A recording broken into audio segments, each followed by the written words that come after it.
Hello, and welcome to Unwrapping the Gift. Here we discuss issues in gifted education, teacher tips, and leadership strategies. I'm Dr. Darlene Wiggins-Dockery, and today's topic is gifted education and public policy. I'm challenging myself to become more adept in the use of technology, so I'm using Powtoon to explore today's topic. I don't work for the company and I'm not sponsored by them. I just thought it would be a fun, very intuitive tool that can be used to integrate technology to introduce a topic and issue a call to action. So here goes. Let's talk about gifted education and public policy. Have you been wondering if there are laws that govern gifted education? Well, in this video, I'll begin to answer that question. But first, let's look at laws and public policy impacting other student population groups. For example, education rights for English language learners have been addressed at the federal level with landmark court cases. The field of special education also received significant federal support through the Individuals with Disabilities Education Act, also known as IDEA, and Section 504 of the Rehabilitation Act. Another turning point in education reform was the GI Bill, or the Servicemen's Readjustment Act of 1944. This law provided World War II veterans with educational opportunities that allowed them to go to college. Through Brown versus the Board of Education, the nation sought to address issues of achievement for all students.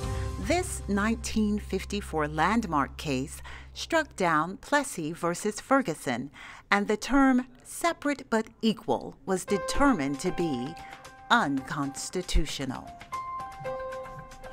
In 1965, a year after the Civil Rights Act was passed, President Lyndon B. Johnson signed the Elementary and Secondary Education Act into law.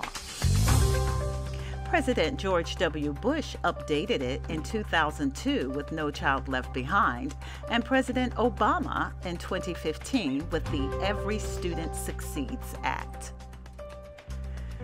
So, for better or worse, American schools' most significant changes have been the result of the federal government's input, either through laws, through jurisprudence, or through public policy making.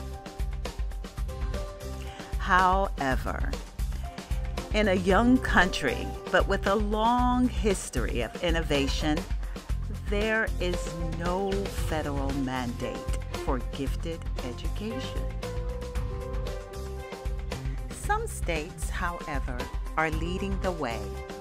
Of 32 states with mandates related to gifted and talented students, 28 states required both identification and services.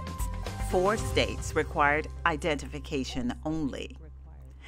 And while 19 states use multiple criteria for identification for gifted education services, 13 still use the IQ test only. So why is it, if one state has a mandate for identification and services for gifted education, after moving to another community in the same state, the child can no longer be considered eligible? Well, the policies that exert the greatest impact on the lives of students tend to be those that are developed locally rather than at the state and national levels.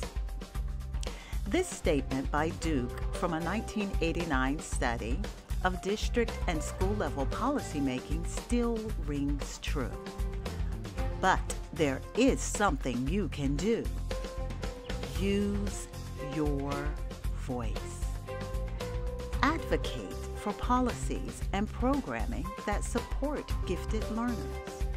To learn more about how to be an effective advocate for gifted children, check out the National Association for Gifted Children's Advocacy Toolkit. Thank you for tuning into my channel. And if there are any other topics in the field of gifted education that you would like for us to explore, please put it in the comments below. And don't forget to subscribe. Give this video a thumbs up, and I look forward to seeing you next time. Bye now.